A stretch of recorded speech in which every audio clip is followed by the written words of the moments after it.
Well, the next stage of the process has started, and that is a parking lot, and we've got a lot of it. So we've got the concrete floor poured over here, as you guys saw, attached to our existing pole style building.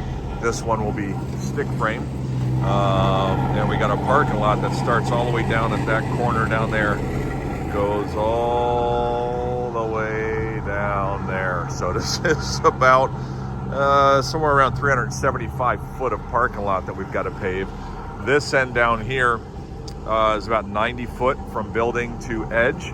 A heavy slope. I don't know if you can really tell from here, but it's got a pretty strong drop. We had done that because we had the dirt parking lot, and we wanted to make sure that we had good runoff.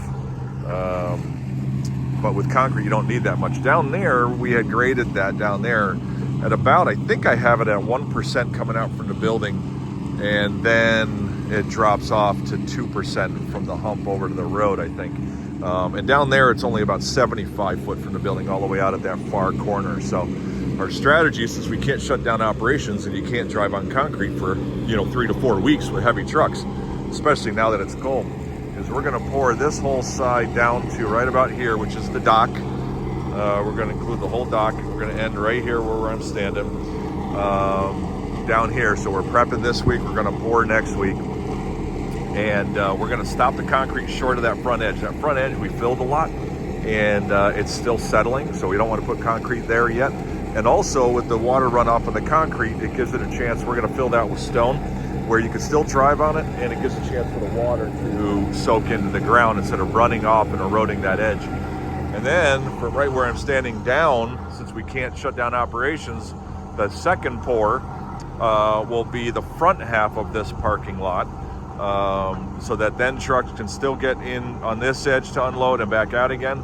And then later when we pour this side, they can use this end. So it's going to be a little bit of gymnastics here, trying to get this all figured out to not close down operations when we're bringing in cranes and trucks to load and unload all this equipment that we work on here. But they're going to get this framed up good. Going with 6 inches with fiber. We're not doing the wire mesh because according to the concrete experts, unless you're putting that wire mesh on the what are they called, chairs, steps, something like that, whatever they are, that holds it in the middle, it's basically worthless. They pull it up and it just sags back down again. So we're going to go with the fiber instead. Then we know we've got a good flex in the material, and it should be good. So excited to finally get this done and get rid of this dust.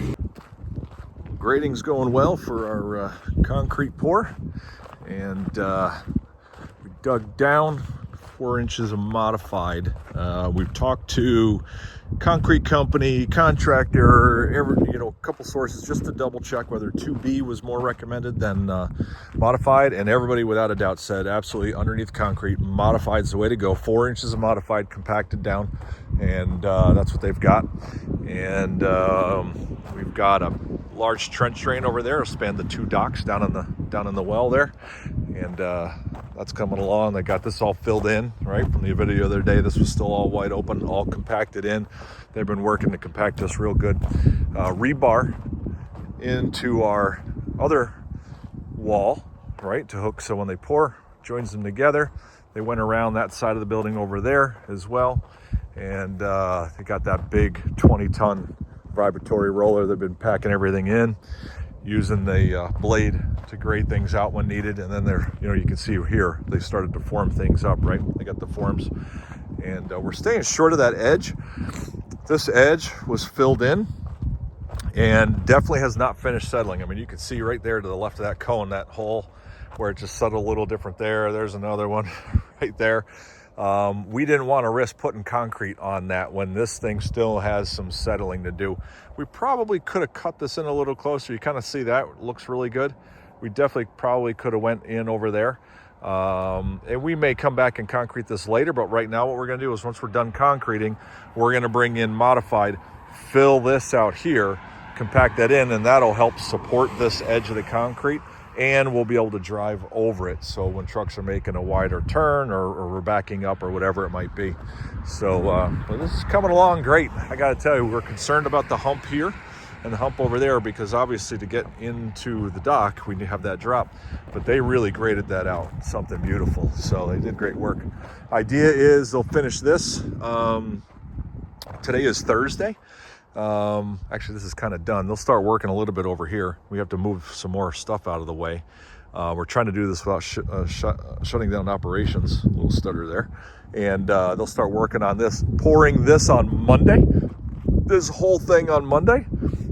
Tuesday, some prep work, and then Wednesday, hoping to do whole half of this up to this side and get that done. And then we'll use this little tiny driveway right here alongside the building while this is curing. And then we'll reverse and do the other side by the building. And but things are moving along, man. Oh, I just parked, drawing the line here. They said they wanted to make sure that the concrete guy, Masters Concrete, these guys have been awesome for us. And all the trucks were ready to go first thing with no delays. The last thing they wanted was, and you've heard the war stories where they start to pour and then the trucks stop. And Master said, not a problem, we'll have you ready. And well, we're looking here and it looks like there's a lot of trucks that are ready. Oh, you know what's going on right here, guys? These guys, this is the washout spot where they're washing out their trucks. We had set up a spot for them where they could wash their trucks out right here. We'd put a big pipe in, and they're just going to fill that up for us. So, and then these must be the active trucks that are still full, is my guess. Assuming. Man, this is going to be so nice when this is done, man. We've been living with this dirt parking lot forever. It's worked so well for 4 years, but, you know, this is just going to be a step in the right direction to get us out of the dust and the dirt and the grime. And really get us to the next level of efficiency. So,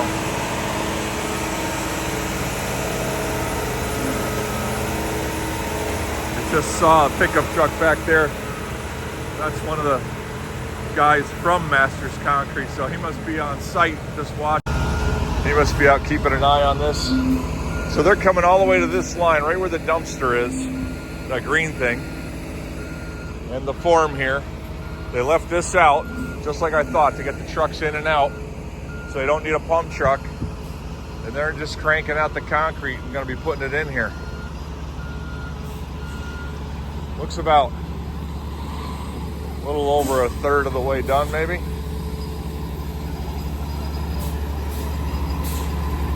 A little wet. It rained yesterday, not a heavy rain, but enough that made it a little moist.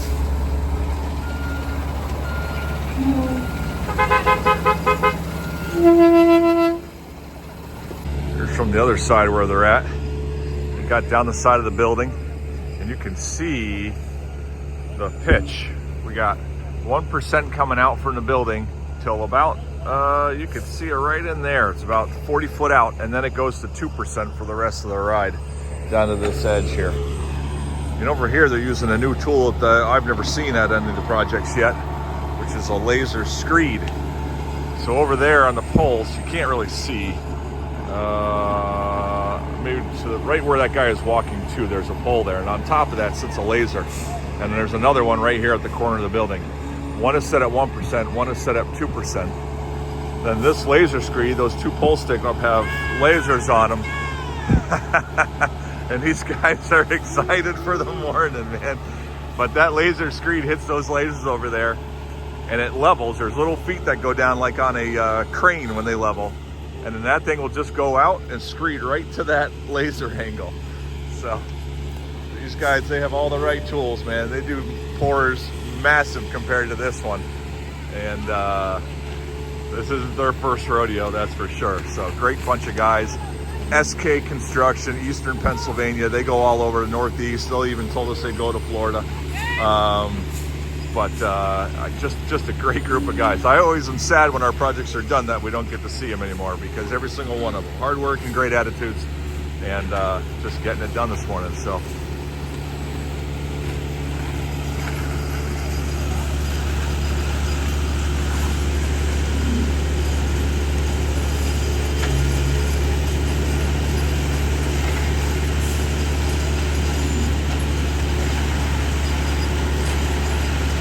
the laser. There it hits.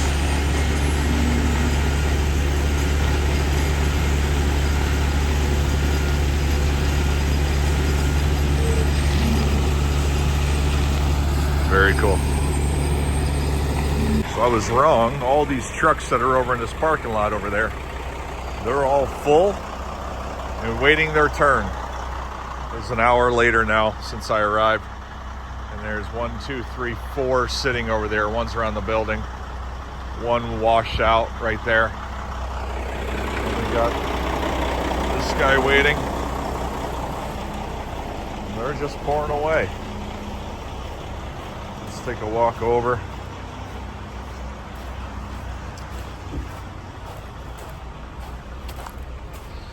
I got these guys all ready to go out on that lot today.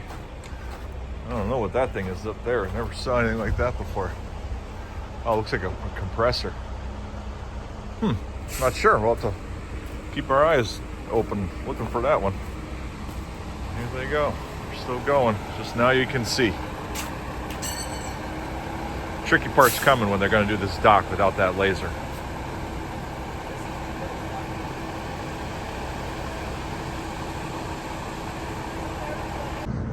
Well, following morning, and yesterday they wrapped around 4 o'clock, and concrete was a little soft, and so they waited till today, and now they're back. It's stinking cold today. They've cut all their lines in it today, and now they're getting ready to set up and put the sealant on it. 2 coats of sealant go all the way across and help protect this and help it cure up right, and you know, just an ideal way to go for a parking lot. So big question yesterday. It was actually interesting, and I'm not the expert to tell you an answer, but I can tell you 2 points of view.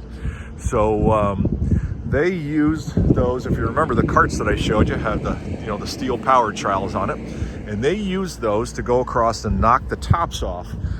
They did not use them a lot like they did on the floors inside the shop to polish them up, but they used them a little bit to polish, just to knock the tops off, and then they used the float.